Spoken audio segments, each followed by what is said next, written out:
We'll talk about an offensive explosion.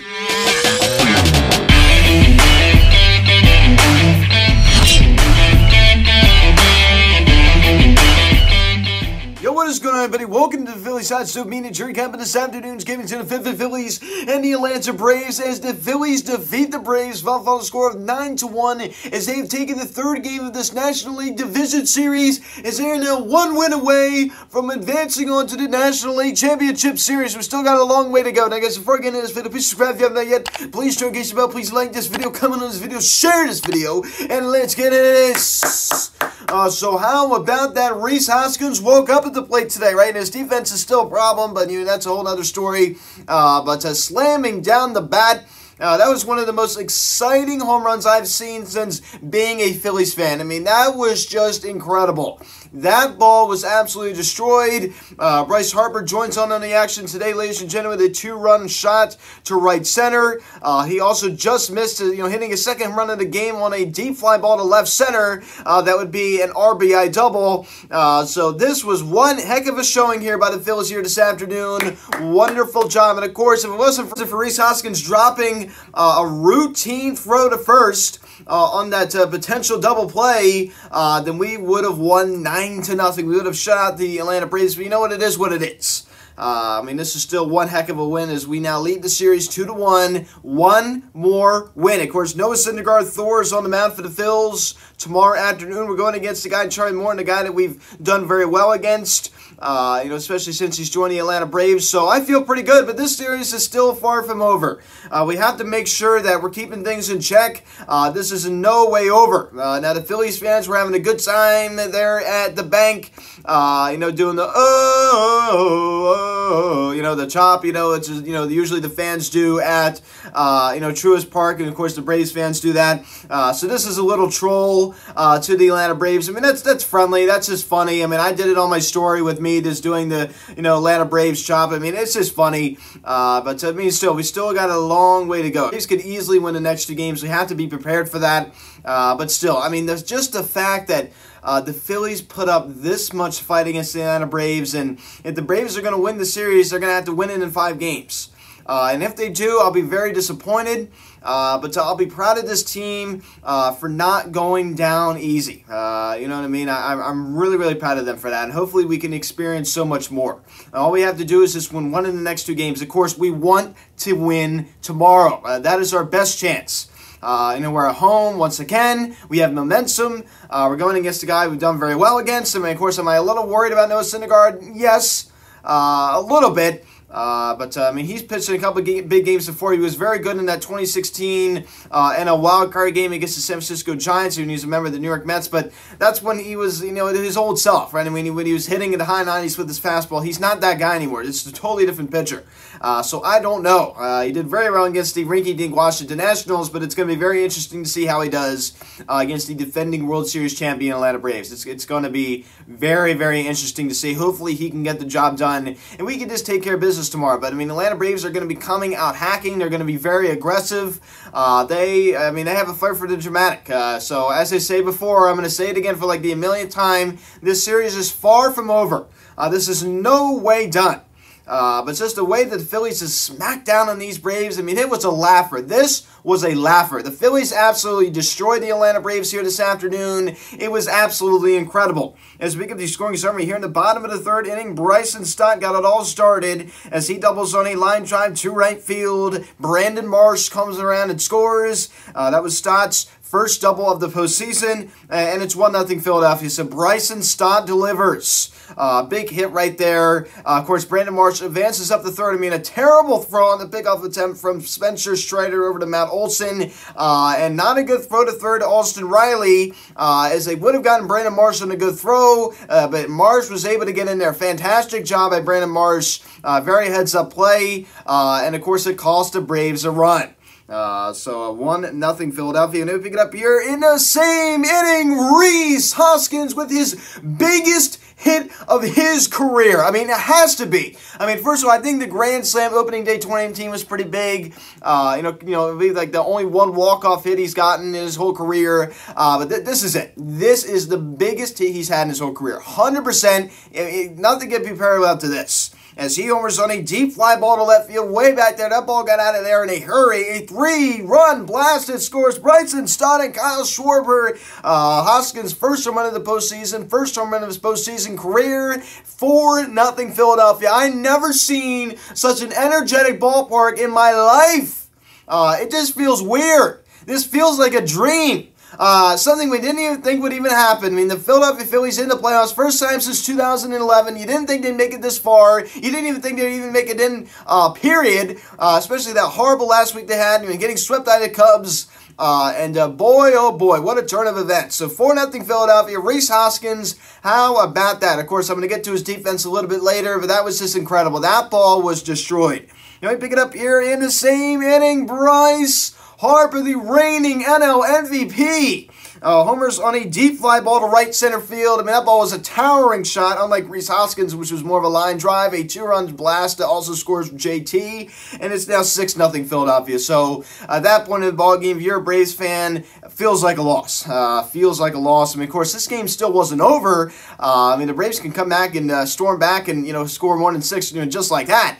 But you still felt pretty good. So Harb's second home run of the postseason this year. Incredible. Then we pick it up here in the top of the 6th inning. Michael Harris, the second single-handed ground ball to right field. Dansby Swanson crosses the plate as Atlanta gets on the board now. A 6-1 ball game. So, as I said, they're in that top of the 6th inning. It should have been an ending double play, but instead Rhys Hoskins dropped the easiest throw. I mean, even the announcers were like, all right, well, that's the end of the inning. Oh, no, it's not. Rhys Hoskins dropped it. So, I mean, like, he was really getting booed. I mean, especially after he hit that 3-run home run and slammed the bat down. You know, he's still getting booed. I think he should have been. They would pick it up here in the bottom of the 7th inning. He does it again. He just missed hitting his second home run of the game and his third of the postseason as Bryce Harper doubles on a sharp fly ball to left center field. Then we pick it up here in the same inning. Nick Castellanos joins in on the action as he singles on the line drive the other way to right field. JT Realmuto and Bryce Harper cross the plate. So an 8-run lead for this Phillies team. This is just a laugher. A wonderful job, and Nick Castellanos joining in on the action. So just wonderful.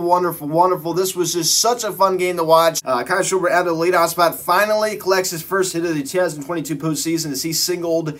I mean, my goodness gracious, he finally did it. He also scored one of the Phillies' 9 runs, also drew a walk. Rhys Hoskins, when it was a big one, the 3-run blast to left field, slamming down the bat. That's probably one of the most emotional home runs I've seen. Somebody said it's the 94 WIP, and I agree. If that was a Braves player, I think we'd be furious. We're saying, like, the first order of business tomorrow is we're going to throw at that guy. You know what I mean? Because that was very showboaty. That was very showboaty, showing your emotion. Wow. That was just truly incredible. But you know what? I love it. You know, that moment, I mean, how bad he's been playing, I think that just had a lot to do with it, too. I mean, he just has struggled so much here in the postseason, and that just, like, not only did it give his team, a 4-0 lead at that point, but it just made him feel so much better. Just a sigh of relief. I'm watching my teammates just go out there and do so well. I haven't been able to really join on the action, really contribute, much to anything, and I finally did something. I think that's what that reaction was all about. I finally did something to help my team. This was not Mark Tannera, of course. Outboom on that really bad throw that bounced up, and Rhys Hoskins, he couldn't even keep it in front of him. He fell down and struggled, trying to scramble to get the ball. I mean, he's just all over the place. I mean, defensively, he scares me to death. His defense has hurt us so much here in the postseason. So much. I mean, cleaned us up. I mean, it's like one extreme to another, with him today. I mean, horrible defender today. Horrible. But I mean, that huge 3-run blast. I mean, that was like the most exciting home run of the game. I mean, 100%. I mean, that was just incredible. I mean, that was just so exciting. JT Realmuto also collects a knock here this afternoon. Also scores 2 of the Phillies' 9 runs. Bryce Harper, 2 knocks, the 2-run blast, and the RBI double. So he drives in total of 3 on the day, scores 2 of the Phillies' 9 runs, one of them being on that 2-run shot. Nick Castellanos collects 2 knocks here this afternoon, 2 RBIs on that single. It was great. I mean, of course, he has 5 RBIs here in the postseason. He's done very well in that department, that is for sure. Outboom, unfortunately, did go hitless Not much out of him at all. And Brandon Marsh gets to start out in center and goes hitless, but he was able to draw a walk. And Gene Segura goes hitless at second, but he was able to draw 2 walks. He's done so much better in the walk department since returning off of the IL when he came back, a few months ago. And Bryson Stott also collects a knock here this afternoon on that RBI doubles, first of the postseason. The Phillies collect 8 hits on 9 runs. Of course, they strike out 7 times and they walk 5 times. So great job, Phillies. We're talking about the Fightins, the Fightins, the Fightins, the Fightins. Atlanta Braves collect 6 hits on just 1 run. Of course, they did commit 1 error. It was that pickoff attempt from Spencer Strider. And I got so tired of it. And yes, I understand it was true. Going into this game, Spencer Strider dominated the Phillies. It was not a secret. But that's all they talked about. John Smoltz and MLB, at bat sending out these notifications. Oh my gosh, Spencer Strider dominates the Phillies. Oh my gosh, Spencer Strider's going to mow down the Phillies today. I got really tired of hearing it. He didn't. He did horrible against the Phillies, man. I mean, he got knocked around in a big way. So much for that. Of course, now they're going to have to use Charlie Morton tomorrow, a guy that the Phillies have done very well against. Of course, Frank Thomas was saying, "Oh, well, I'm pretty scared for the Phillies tomorrow. We have to face an experienced veteran in the playoffs." And this is before they officially chose Noah Syndergaard. But he's like, "Oh, they haven't chose their starter for tomorrow's game." Does he forget that we absolutely crushed him the past 2 seasons? In the regular season? Of course, anything can change in the postseason. Look what happened today. Spencer Strider, a guy that dominated us in the regular season. And here in the postseason, he just folded under pressure. It could be the other way around. I mean, Troy Morton, a guy that we've done very well against in the regular season, maybe he's going to dominate against us tomorrow. Who knows? Aaron Nola, another dominant start, gets to win now 2-0 here in the postseason. So, incredible, incredible, incredible. Especially if we can take care of business tomorrow, get some time off. He has just done so well. I mean, he really, really has. He hasn't folded under pressure. Of course, knock on wood. Of course, hopefully we're going to go even further in this postseason, and hopefully he won't. Of course, everybody's going to be due for an off start occasionally, but his stuff was working. It was getting a lot of swings and misses. He was making them look foolish as usual. So he was just like his old self. He really had a solid 2022 season in a lot of ways, and I'm glad it went to such a good cause because, of course, we're in the postseason. So he's pitching in big games, and he's doing his job. I got to see the Red Rally Towels. It was a Red October Fest at Citizens Bank Park this afternoon. It just didn't even seem real. It feels weird to be recapping a Phillies game on October 14th. Something I've never been able to do. I'm used to closing up shop talking about the Phils after October 1st at the latest. Hopefully we get to go even further. So especially if the Padres can, hopefully upset the Dodgers, which anything's possible. We could have a, NLCS of Phillies Padres if we are able to advance on and get past the Braves. And who knows, maybe if the Guardians can upset the Yankees. But I don't think they're going to be able to beat the Houston Astros. So who knows, anything can happen in the sport. But who knows? Hopefully the Phillies could just keep going further and further and further. Of course, the Phillies were only 1 game worse than the Atlanta Braves last year in the regular season. Think about that. And the Braves went on to win World Series. Of course, the Braves last year are a much different team than the Phillies. I completely understand that. I think another interesting point is, too, the better team doesn't always win. The Atlanta Braves are a better team than the Philadelphia Phillies. It is a proven fact. It's a proven fact. But that doesn't mean they're going to advance on. You know what I mean? Jose Alvarado, a nice, solid top of the 7th inning, striking out 2, going 1-2-3. And Brad Hand, a pretty solid top of the 8th, allowing a hit, but that was pretty much it. And Connor Brogdon, a really good top of the 9th inning, 1-2-3 innings, striking out 2. So the Phillies win the 3rd game of this National League Division Series against the Atlanta Braves. 1 more, and we're moving on to that championship series in the National League. So hopefully we get to do that. And hopefully the Padres can take care of business and upset those Dodgers like they did against the New York Mets. If they can upset the New York Mets, I think they can upset the Los Angeles Dodgers. And hopefully the Dodgers are the botchers, as I like to call them. My gosh, those guys are just the biggest chokers in the postseason. I've never seen anything like that in my life. Literally, they have it handed to them. They just totally botch it. And they're just a joke. So guys, thanks so much for watching this video. Please subscribe if you haven't yet. Please turn on the notification bell. Please like this video, comment on this video, share this video. Check out the social media link in the description section at Phillies Hat Soup Media, Instagram, follow me on Twitter, @PHI Media. Card text 267-225-3392. Email me, phillieshatmedia@gmail.com. So guys, thanks so much for watching. 2:07, the first pitch tomorrow afternoon. Fox Sports 1, Noah Syndergaard 10-10 with a 3.94 ERA, going against Charlie Morton 9-6 with a 4.34 ERA. So guys, thanks so much for watching. I'm Luke and I'll talk to you later. Let's go Phils. See you guys.